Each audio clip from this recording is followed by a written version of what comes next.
Buenas tardes, buenos días, buenas noches, dependiendo de donde nos estés viendo. Esta es otra edición de Estratos de Instar y hoy tengo el gusto de conversar con Jorge Calaforra. Bienvenido, Jorge, a Estratos. Jorge es ingeniero, es fundador de Estado de SATS y también es fundador de un blog del que quiero que nos comente más adelante.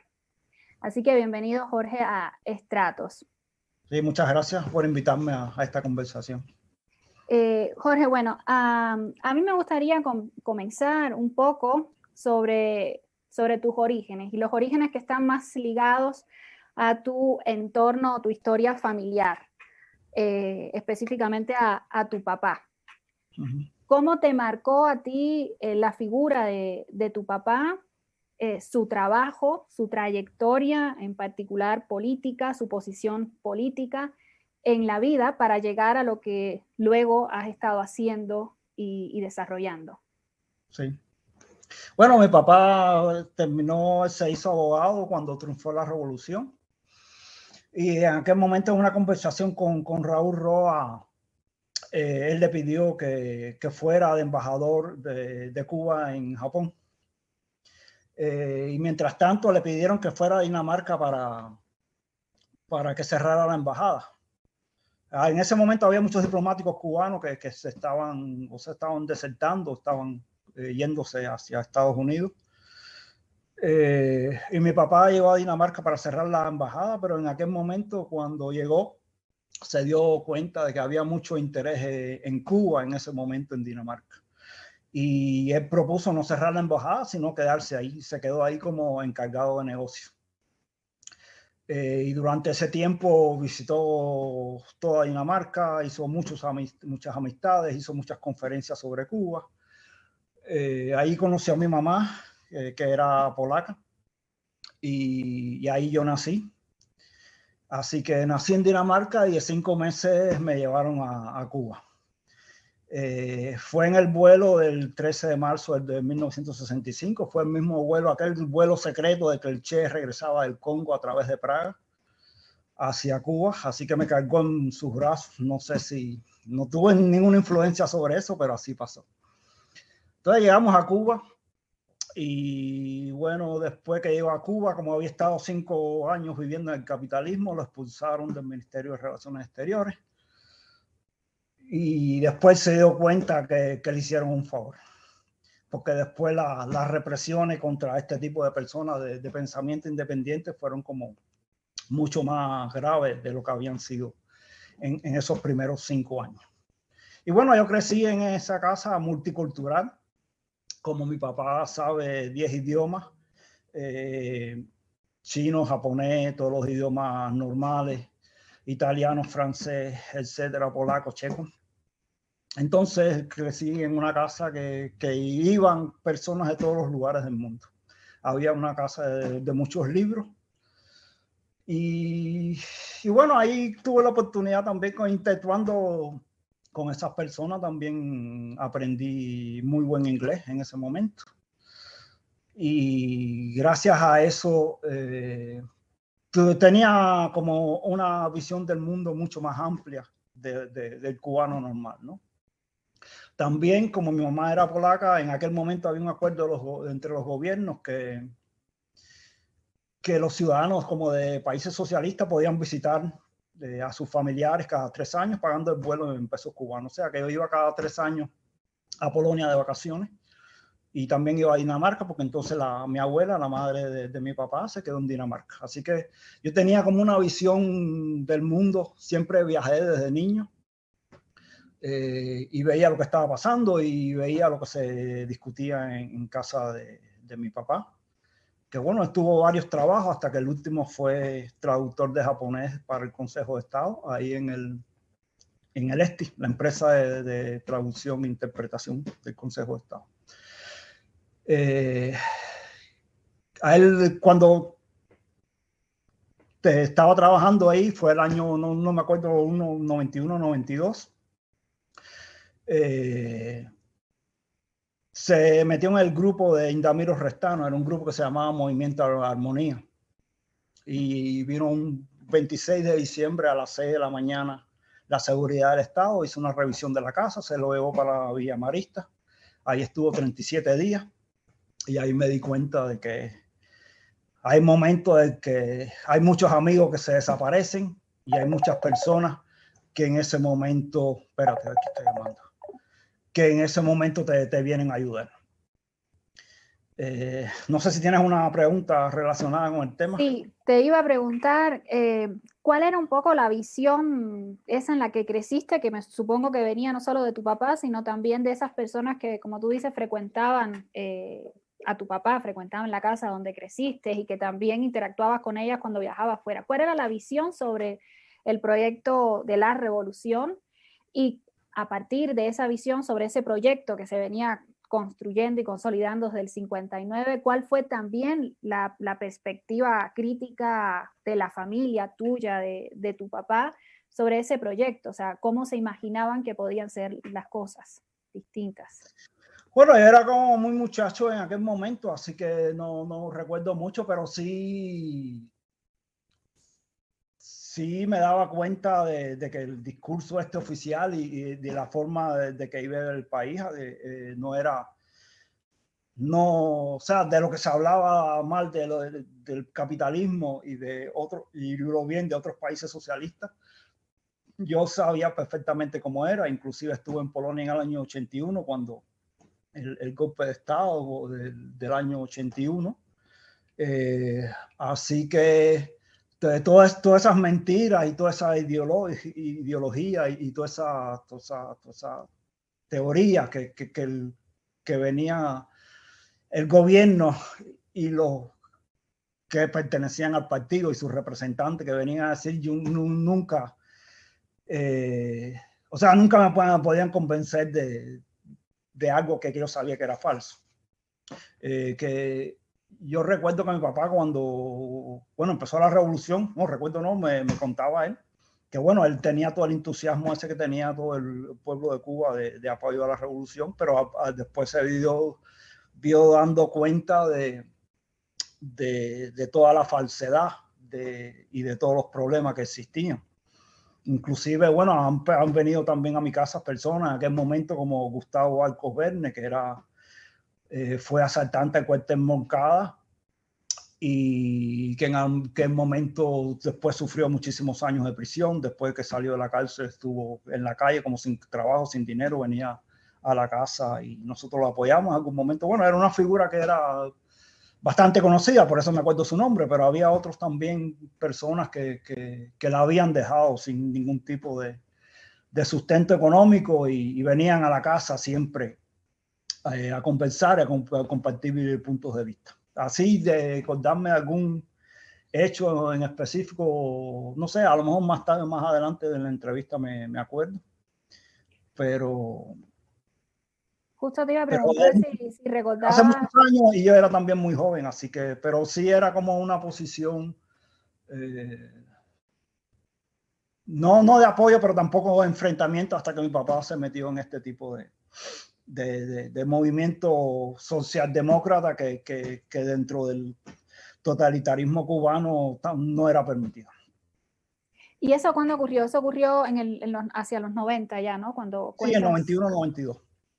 Anteriormente no se vinculó, o sea, no hubo vínculos con, digamos, con otros colectivos, o no colectivos, grupos, personas que de alguna manera pensaban distinto y querían articularse como o sea, grupo. sí venían a la gente a casa, como te acabo de hacer el cuento de Gustavo, pero y otro, había un señor que se llamaba Martí, que mi papá no se acuerda de él, pero era un señor que yo recuerdo que era profesor de historia y que lo dejaron sin sustento y estaba trabajando como de barrendero. Y venía a la casa y, como te digo, no solo tipos este tipo de personas que han sido marginadas por el gobierno, sino también distintos, o sea, extranjeros de todo tipo de corte político.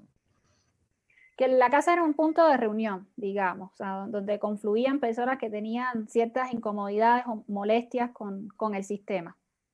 Sí, también. Hasta que, bueno, eso derivó, toda esta tradición, digamos, si lo podemos llamar de alguna forma, derivó en que, porque también aparte de personas que te he contado, también venían muchos jóvenes a aprender chino, a aprender hindi, a aprender japonés, a hablar sobre yoga, sobre cultura asiática. Y en determinado momento del año 96, mi papá decidió, ok, vamos a hacer un círculo para enseñar hindi. Y a partir de ese momento fundó lo que después se llamó el Monday Club, que a partir del año 96, todos los lunes, digamos por la noche, la casa estaba abierta, entonces venían todo tipo de personas y hasta que entró el COVID nunca se dejó de celebrar ninguna reunión. Hay veces que venían 2 personas, hay veces que venía 1 persona, pero hay veces que venían 30 personas, a veces venían 35 personas, extranjeros, todo el cuerpo diplomático, periodistas y jóvenes de distintos tipos de educación venían a mi casa y desgraciadamente muchos de esos jóvenes, casi todos yo los veo que están en el extranjero ahora. ¿Cómo se podía negociar, se negociaba, digamos, la existencia de este tipo de espacios como el que tú creciste con la seguridad del Estado, y no solo con la seguridad del Estado, sino con todas estas organizaciones que sirven y son de base, como por ejemplo el comité, los CDR, ¿no? Que de alguna manera estaban vigilando cómo se podía existir con un espacio como ese en la Cuba de los 90, pienso. Bueno, no sé, como mi mamá era extranjera, a lo mejor ellos también tenían como un poco más de miedo o algo, pero no, que yo recuerde nunca hasta que hubo este problema que se lo llevaron para Villa Marista, nunca tuvimos ningún tipo de problema con la seguridad, ni con la policía, ni con nadie.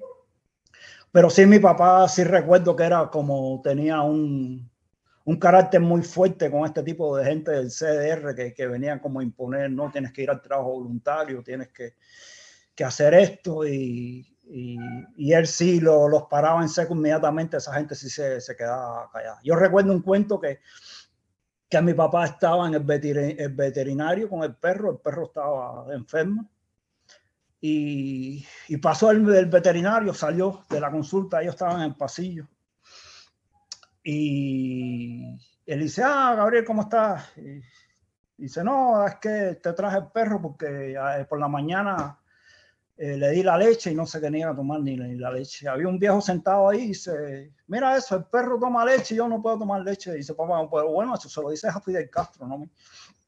Y así que ese tipo de cosas él siempre la tuvo, que nunca le permitió a nadie ningún tipo de depresión. Iba a decir, bueno, acabas de decir el nombre de tu papá, pero creo que no lo habíamos mencionado hasta ahora. Estamos hablando de Gabriel Calaforra para también quienes nos escuchen sepan.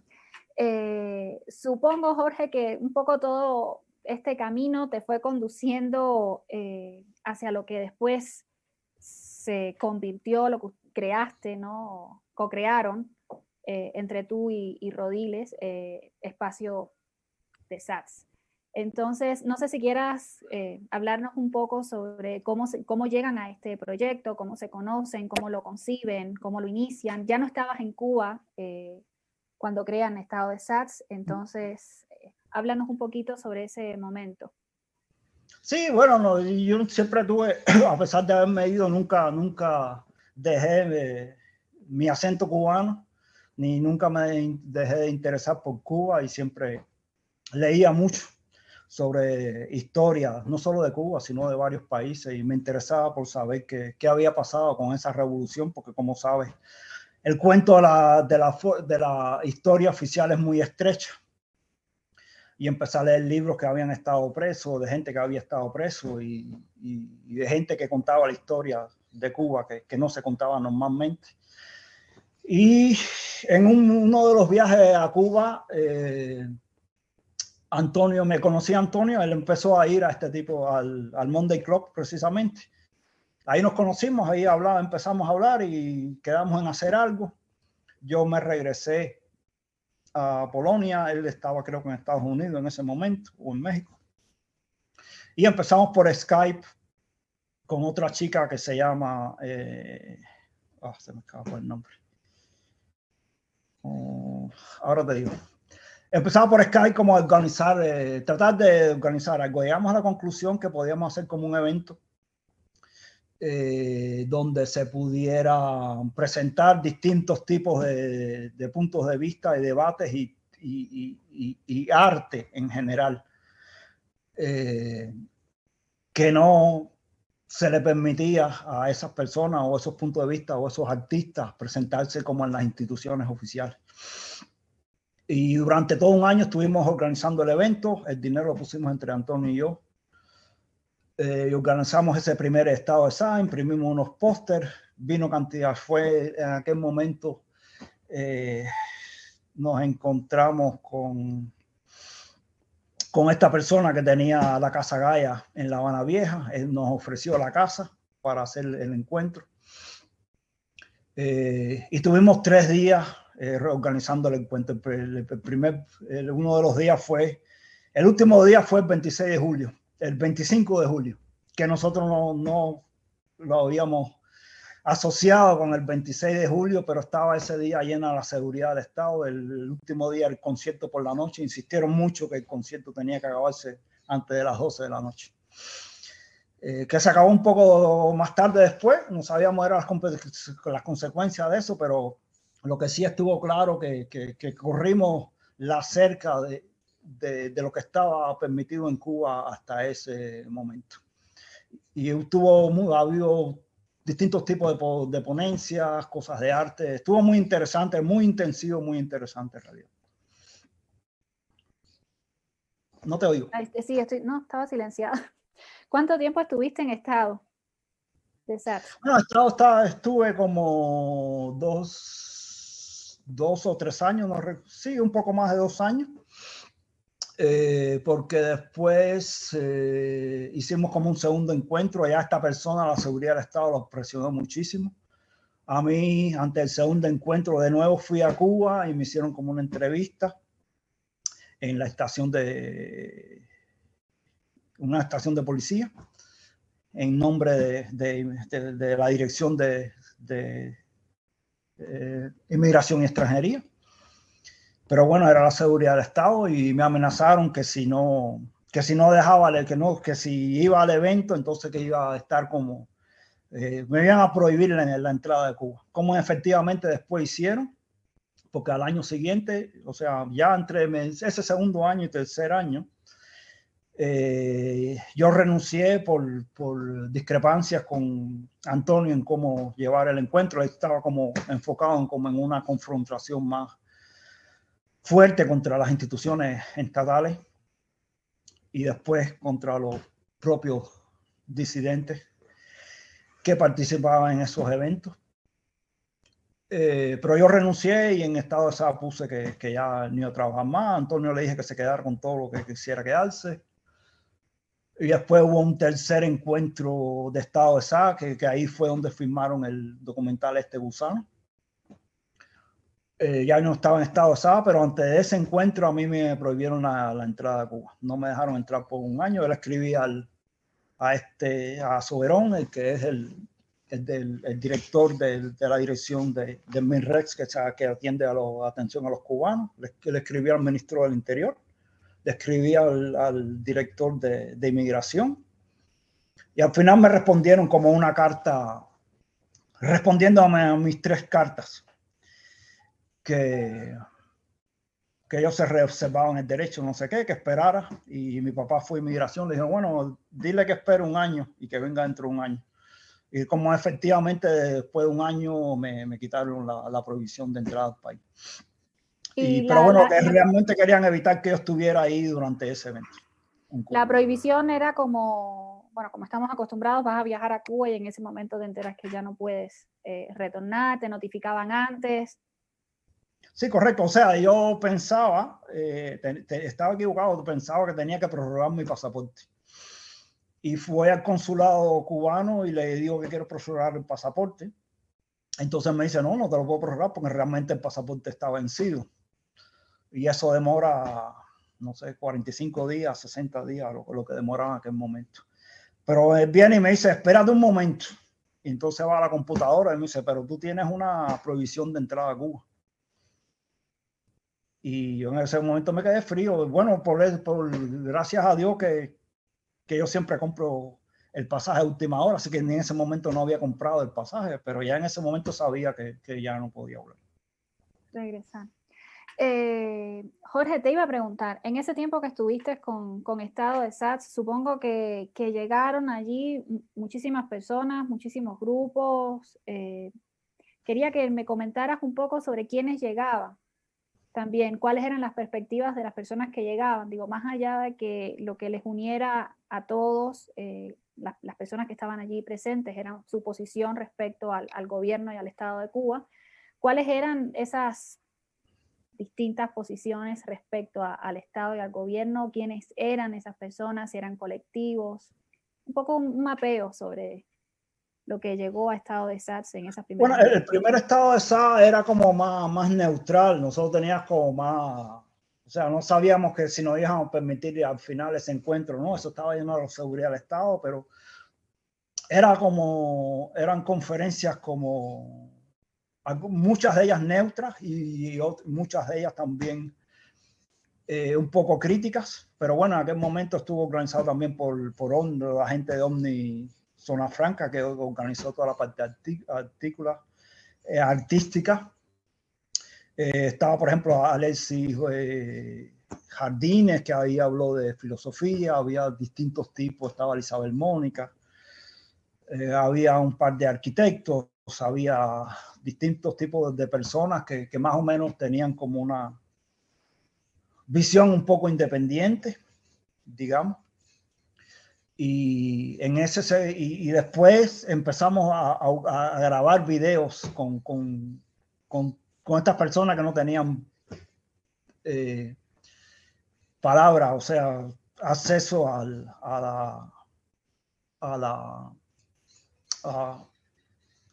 los medios de comunicación. Por ahí pasó todo el que disentía en algún momento, que era importante en Cuba en aquel momento, empezando por Eliseo Ávila, Joanny Sánchez y todo lo demás. Ahí pues estaba Morúa, había mucha gente, ahora no recuerdo los nombres, pero ahí puedes ver los videos. Inclusive Eliezer me contó una vez que andaba por Guantánamo y iba caminando por la calle y escuchó su voz. Y era que en el televisor le estaban poniendo un disco con la entrevista que nosotros le habíamos hecho. Así que todas esas entrevistas llegaron a todos los rincones de Cuba, pienso yo, aunque no tenemos como estadísticas ni datos, porque todo fue como transmitiéndose. Y ya bueno, ese segundo encuentro sí había mucho más gente de la seguridad de Estado, tenían esos teléfonos que se doblaban así y se pasaban la vida, o sea, la vida no, el encuentro tomando fotos y mandándola. En aquel momento el internet estaba como muy escaso en Cuba en aquel momento.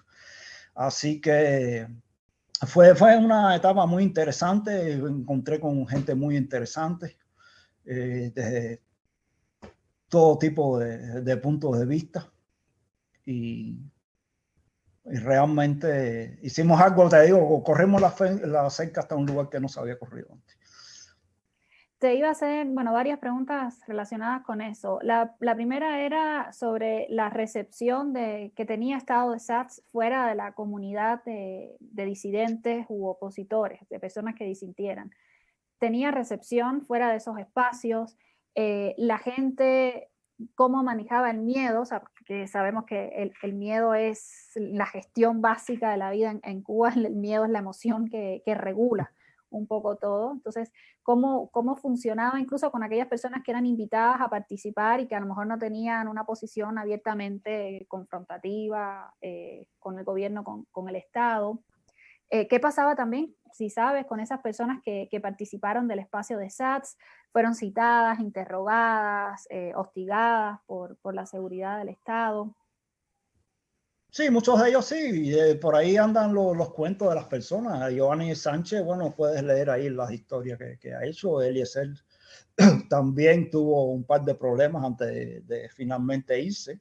Pero había mucha gente normal también que sí seguía los programas y me lo decían que los programas estaban muy interesantes, pero tenían como miedo de dar el paso siguiente de expresar públicamente esa oposición al gobierno.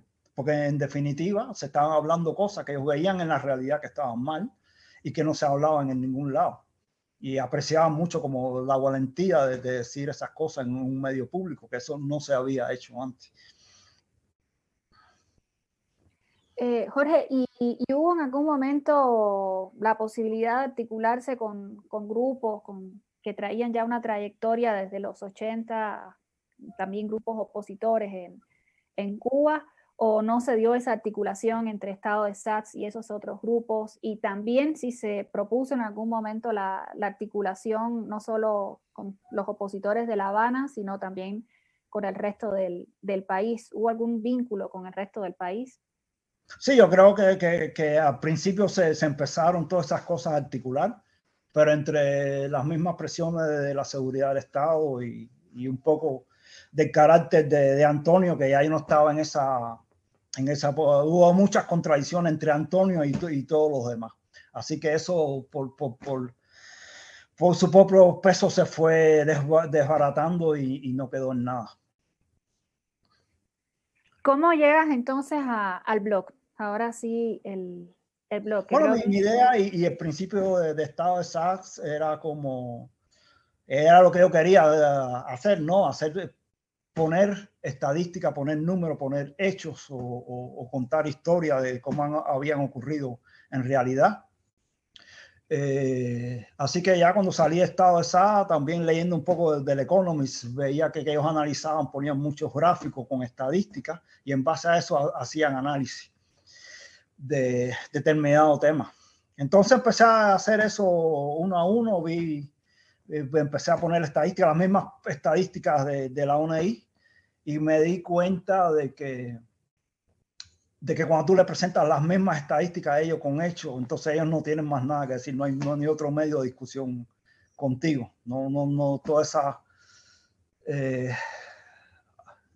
hablariduría y esa discusión sin sentido deja de tener lugar. Y entonces empecé Foresight Cuba y al poco tiempo me encontré con Anelis. Anelis me ayudó muchísimo en toda la parte de comunicación, en la parte gráfica. Y entre los dos ahí fuimos haciendo el sitio, lo desarrollamos muchísimo.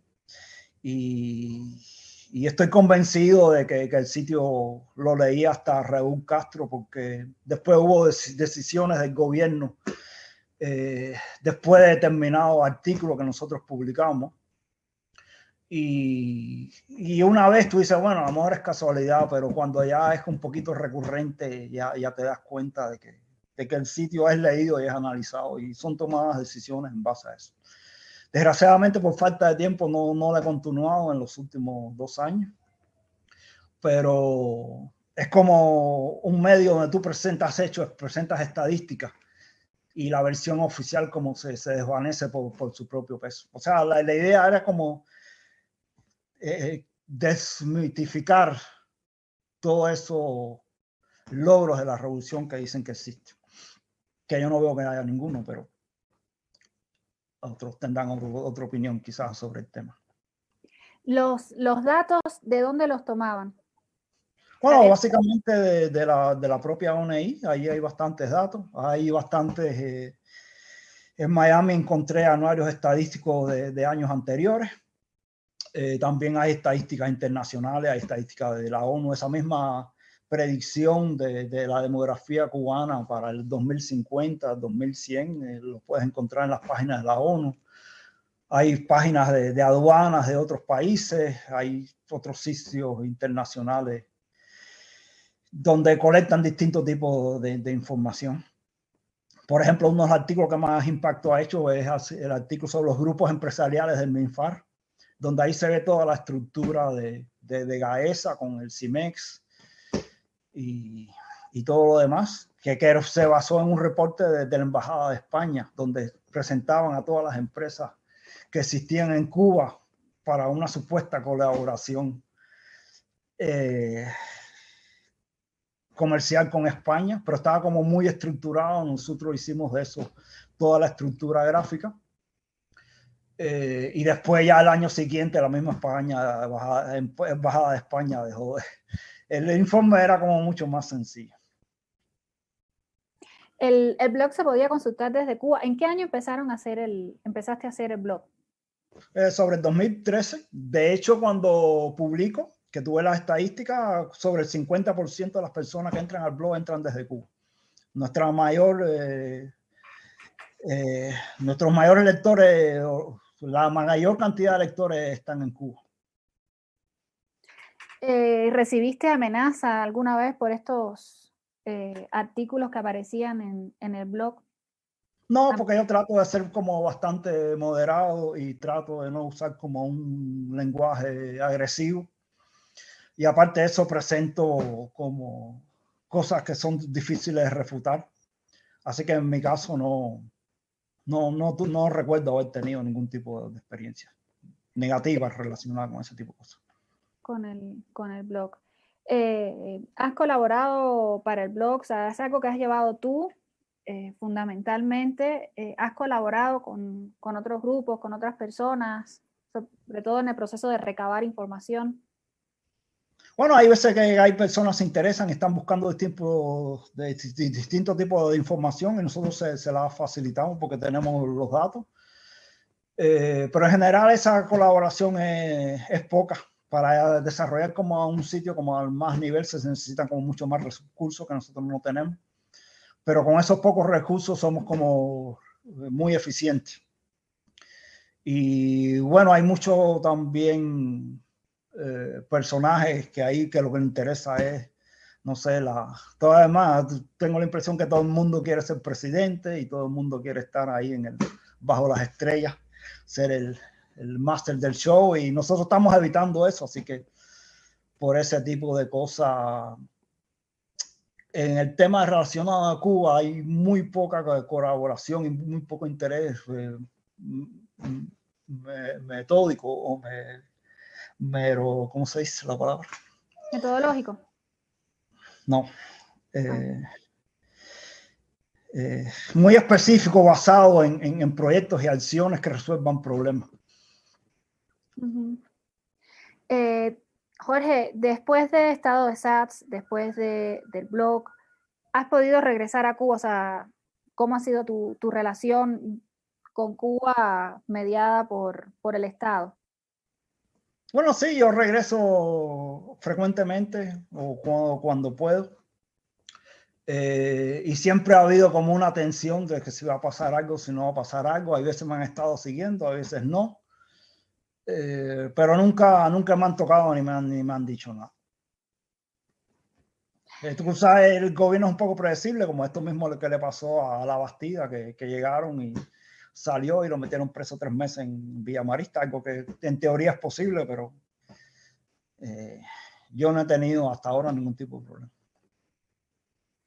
Te iba a preguntar, ahorita mencionabas uno de los artículos que más impacto tuvo, que es el de los grupos empresariales, pero cuando hablamos la primera vez me comentabas, tú me decías de varios artículos que aparecieron en el blog que impactaron justo por la información que sacaban, que en realidad, como tú dices, no es una información que esté velada, es simplemente otra manera de presentarla y confrontarla con la versión del relato oficial, ¿no?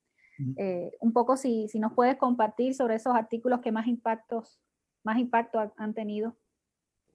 Uno de los artículos que me di cuenta que Raúl Castro leía el sitio, realmente una vez ellos incrementaron el precio de la leche en polvo, creo que subieron de $5 y pico a $6 y pico. Y como decían que tenían que incrementarlo por el aumento de los precios en el mercado internacional. Y como a los 6 meses yo mirando datos me di cuenta que el precio de la leche había disminuido en no sé cuánto % y presenté todo el gráfico con la disminución del precio. Y como al mes y pico, hicieron una resolución en la Gaceta Oficial bajando el precio de la leche. eso no es casualidad. Un día escribimos sobre Melfi, por ejemplo, que es la compañía de contenedores cubana que funciona en Panamá. Y hubo un caso que uno de esos barcos, o sea, administrados por esa compañía, llegó a México con unos kilogramos de cocaína. Y la aduana de México los confiscó, los paró. Escribimos sobre eso, era unas frases dentro de toda la oración, dentro de todo el artículo. Y recuerdo que ese artículo lo publicamos como a las 8 de la noche. Al día siguiente de la mañana habían cambiado un ministro de transporte. Y está ahora el que está aquí ahora. Y bueno, hay mucha gente que se contacta con nosotros viendo datos interesantes, como pidiendo más datos. Así que es un sitio que realmente tiene un impacto sobre lo que está pasando. ¿Y has tenido, a partir de todo este trabajo investigativo que lleva el blog, relación con grupos de opositores que me imagino que necesiten también de esas herramientas o de esa información que ya tú has recabado? ¿Te ha permitido eso relacionarte con otros grupos, acercar esa información a ellos? No, la relación viene más bien de estado de SAT, pero no hay, o sea, hay algunos que pide algún dato de vez en cuando, pero, o sea, la idea de utilizar los datos y de utilizar la historia de Cuba tenía como, o sea, asumimos que en determinado momento iba a haber como una apertura en Cuba de algún tipo. Como ocurrió efectivamente cuando lo de Obama, que después el gobierno empezó a cerrar de nuevo desde Cuba todo tipo de trabajo independiente. Así que una vez que el gobierno empieza a cerrar eso, no hay como posibilidades de aprovechar esa información y usarla como en proyecto para desarrollar algo en Cuba. No solo de momento de oposición, sino para hacerle mejor la vida a la gente. Para hacer, como tú sabes, la sociedad civil también, no solo es oposición, es también actuación de distintos tipos de personas. Recuerdo un proyecto que querían como modernizar todo el anillo ese del puerto en estado de sala, lo presentaron en aquel momento, fíjate, en el año 2011. Ya tenían un proyecto de modernización de todo el área alrededor del puerto, incluyendo restaurantes y todo tipo de comercio. Y todo eso, para eso necesitas datos también, pero si tú no puedes realizar esos proyectos porque el gobierno tiene cerrada la llave de todo tipo de proyectos que no estén iniciados por ellos, entonces como consecuencia no hay como necesidad de este tipo de colaboración. Jorge, para ir cerrando, te iba a preguntar, sé que además de todo este trabajo que has estado haciendo con los datos duros, también te has interesado por el tema de la historia de Cuba y un poco, no solo por la historia de Cuba, sino por hurgar digamos, en todas esas relaciones que están detrás de la historia de Cuba y que son las relaciones que un poco soportan el discurso ideológico de la Revolución Cubana, ¿no? Inscrito en el comunismo. Entonces te quería preguntar específicamente sobre esas investigaciones también que hablan de los vínculos entre la Unión Soviética, Moscú, Cuba, Latinoamérica, Caribe y específicamente la figura de Fidel, que ocupan también parte de tus investigaciones. Sí. No, por supuesto, tienes razón de que me intereso por esos datos y algunos de esos datos están implementados en el proyecto. Hay sobre todo Carmelo Mesa Lago, por ejemplo, ha hecho muchos estudios sobre la relación entre Cuba y la Unión Soviética. Hay muchos datos de precios, de colaboraciones, de subsidios. Información que el gobierno normalmente no comparte y que también está en el sitio y que muestran la verdadera naturaleza de la revolución, de cómo la revolución o Fidel Castro destruyó toda la infraestructura que había en Cuba, cerró todos los comercios gracias a una relación que lo soportaba desde el exterior. Y gracias a eso también que él cerraba todos esos comercios, cerraba toda la actividad independiente y al mismo tiempo expulsaba a todo el que sabía algo para el exterior de alguna forma u otra, o lo encarcelaba y lo expulsaba, o se iban, o lo obligaban prácticamente a irse. Nos damos cuenta de que toda esa transmisión de conocimiento de una generación a otra se ha perdido.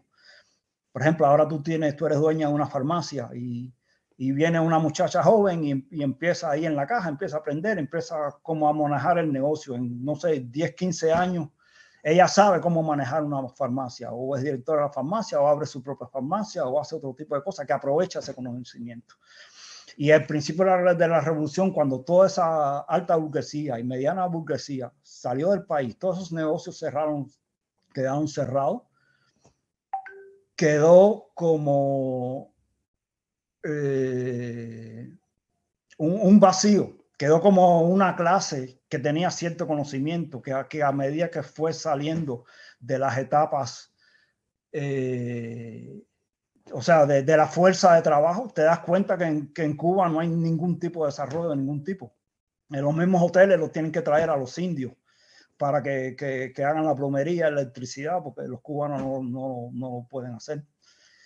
Los directores de los hoteles son extranjeros, no son cubanos. Cuando iban a hacer las cosas estas con Odebrecht, los directores de la construcción de Puerto Mariel era un inglés, el que iba a hacer la modernización de los centrales eran extranjeros, eran brasileños. Y todo eso estamos tratando de plasmarlo como para que quede para la historia y pueda analizarse en un futuro por gente que esté interesada en lo que ha pasado. Sí, sobre todo porque creo que por lo menos la historia de Cuba los últimos 20 años no ha sido escrita. O sea, no está escrita la historia de los últimos 20 años de Cuba, por lo menos no, los 90. Últimos 60 años no está escrita. O sea, está escrita, pero está escrita la versión oficial. Sí. Estaba escrita la versión oficial y hay mucha historia escrita que está como dispersa y no está integrada como en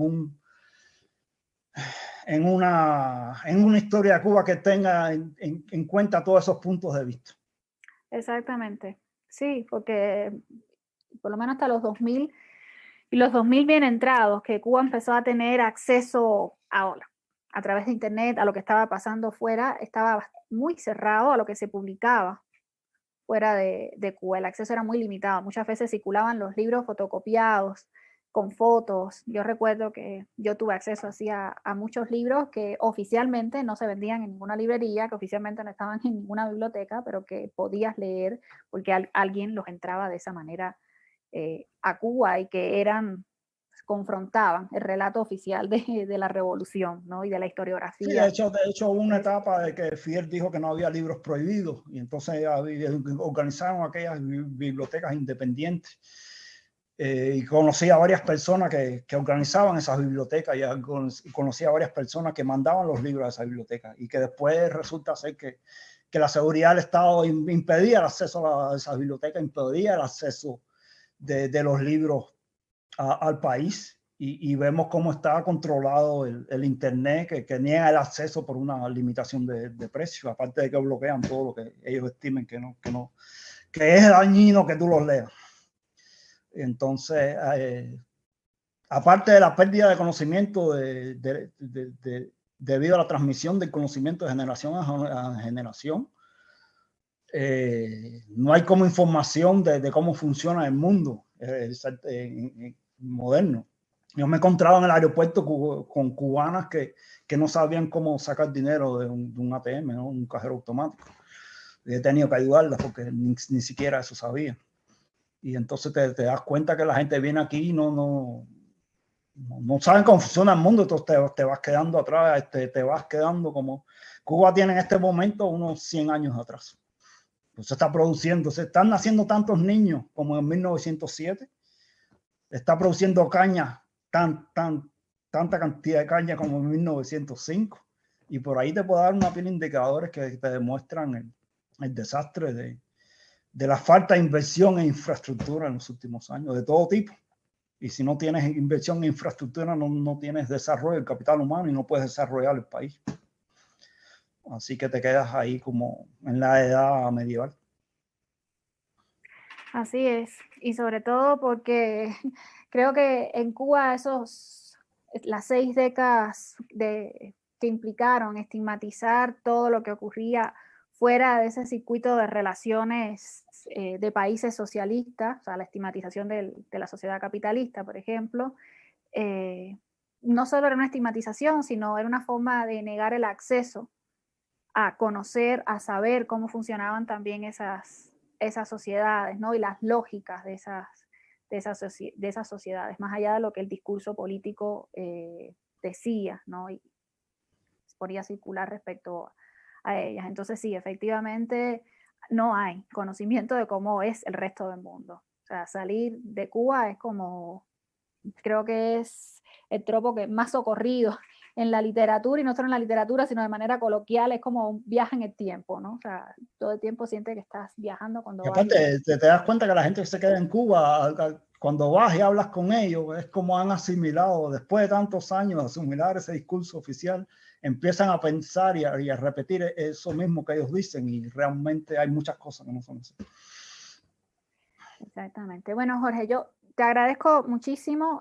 Me gustaría ya robarte unos minutos más para cerrar y preguntarte, partiendo de toda esta experiencia que tienes y que no solo está vinculada a tu trayectoria profesional, a tu trayectoria como activista, sino también a tu historia familiar, ¿cómo ves tú hoy la situación de Cuba? Antes de empezar me decías que eras muy poco optimista sobre el futuro, sobre la idea del futuro. Yo recuerdo algunos de los videos que he visto de Estado de SATS, donde te veía hablar a ti, y justo tu visión sobre el futuro y sobre pensar desde el presente el futuro y prepararnos para el futuro era importante y tenía un viso nada pesimista, era muy optimista en ese momento. Entonces, ¿cómo ve el Jorge de hoy, del 2022, la situación en Cuba y las posibilidades, sobre todo, para un cambio y qué tipo de cambio?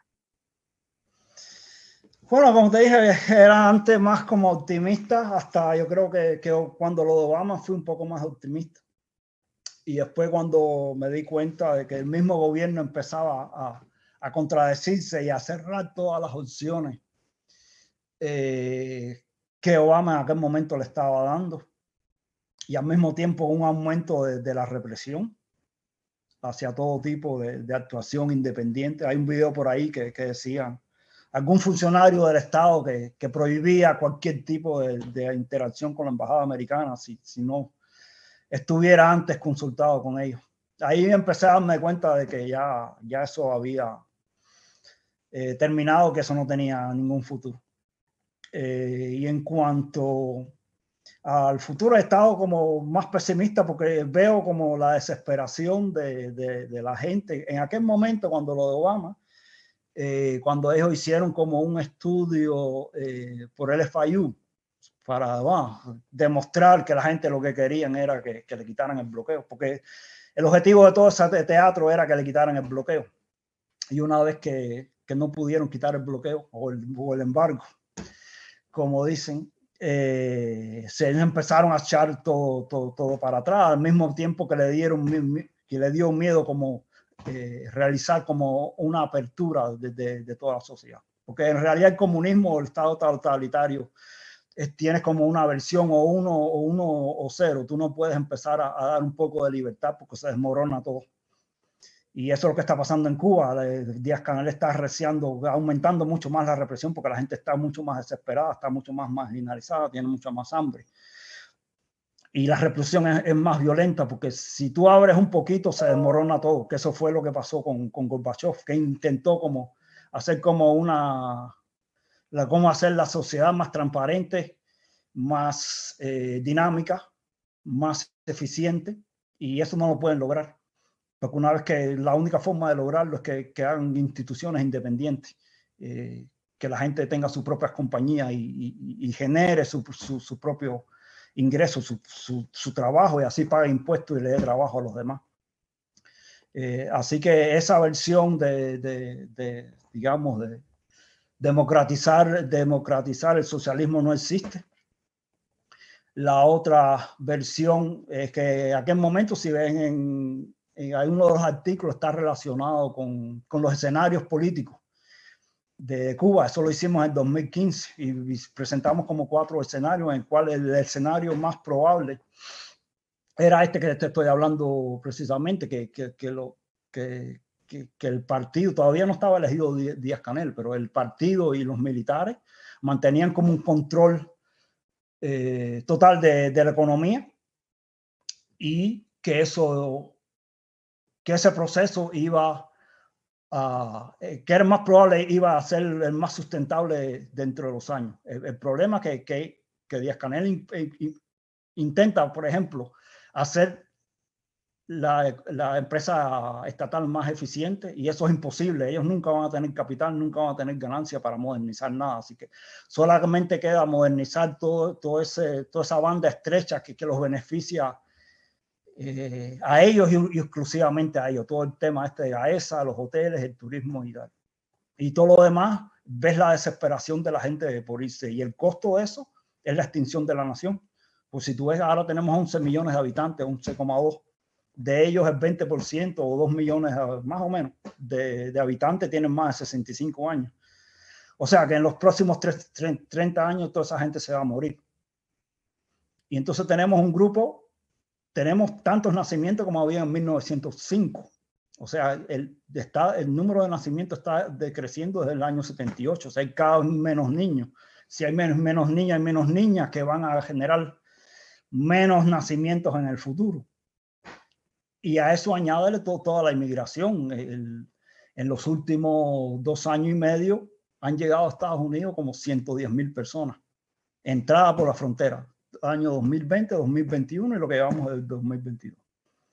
En Estados Unidos hay más de 2 millones, 2,3 millones de habitantes de cubanos.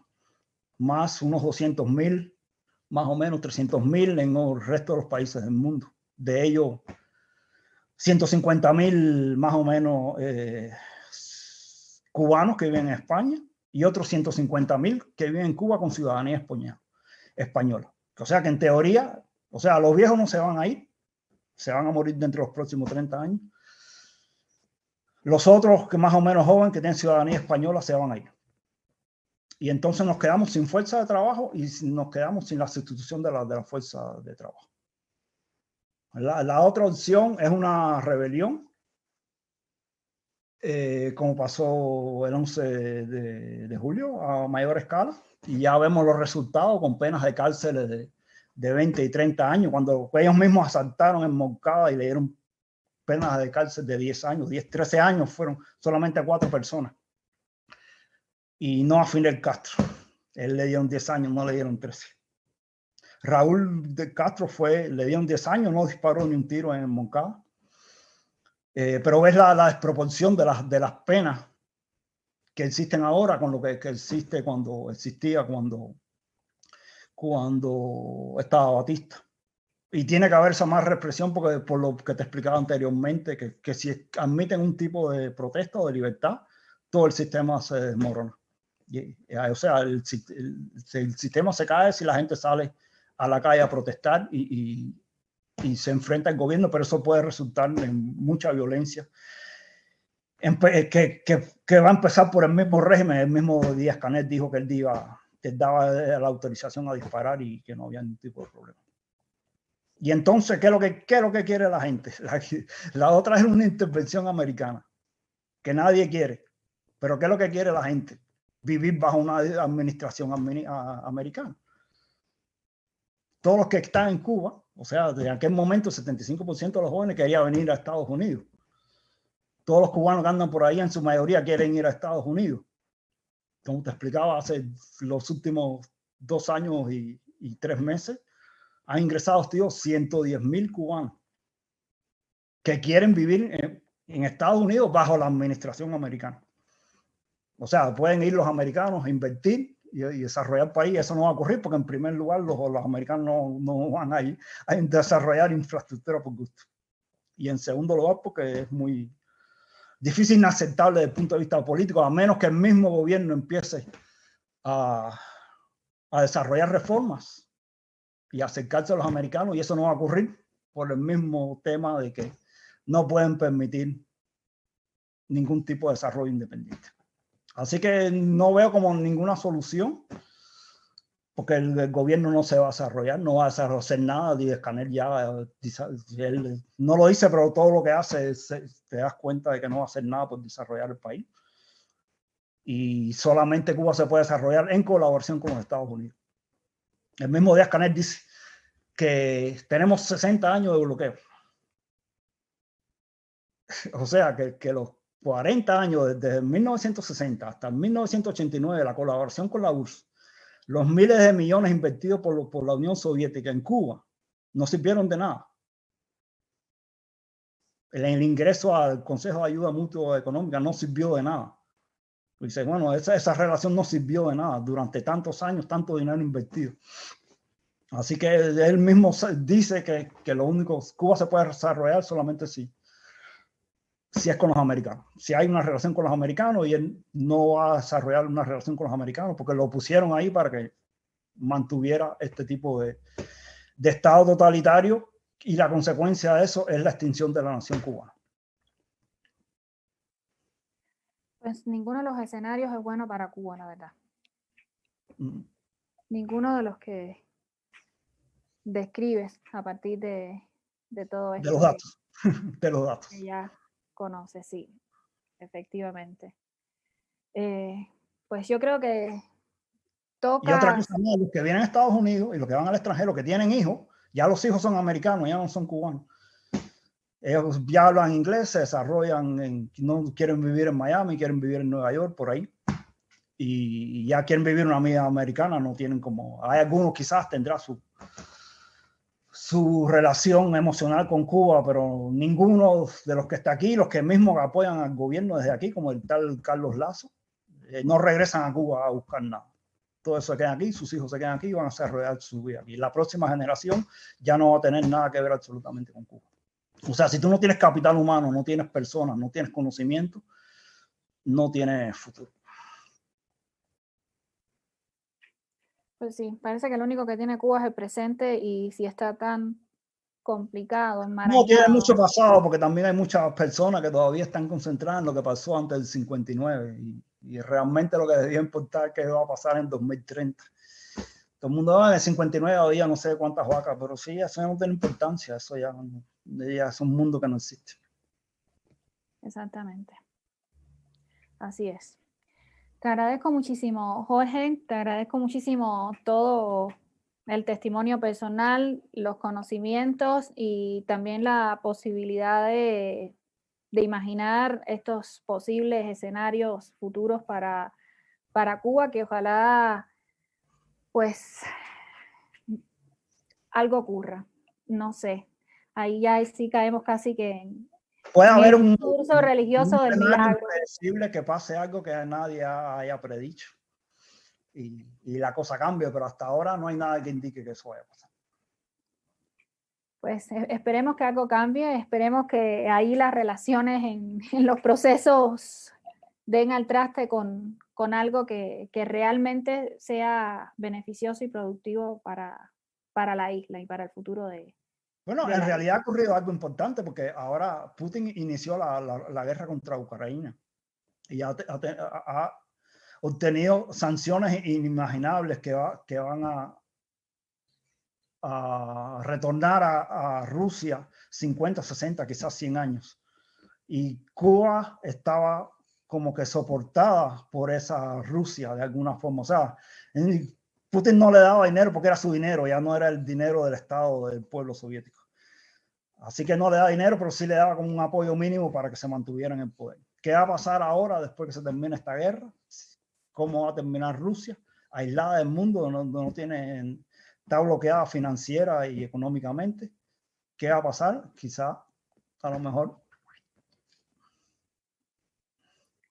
habría por ahí una fuga, una posible fuga. Maybe. Muchísimas gracias, Jorge, y muchísimas gracias también a todas las personas que nos siguen y que han visto este encuentro.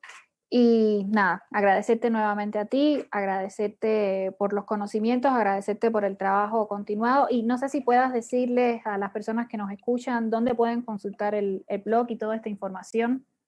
Sí, el sitio se llama foresightcuba.com y bueno, no sé si esto lo transmites por Facebook, ¿no? Sí, Agradezco los comentarios ahí, siempre son bienvenidos. muchísimas gracias, Jorge. Y nada, me despido entonces de todas las personas que nos siguen. Hasta luego. Bye.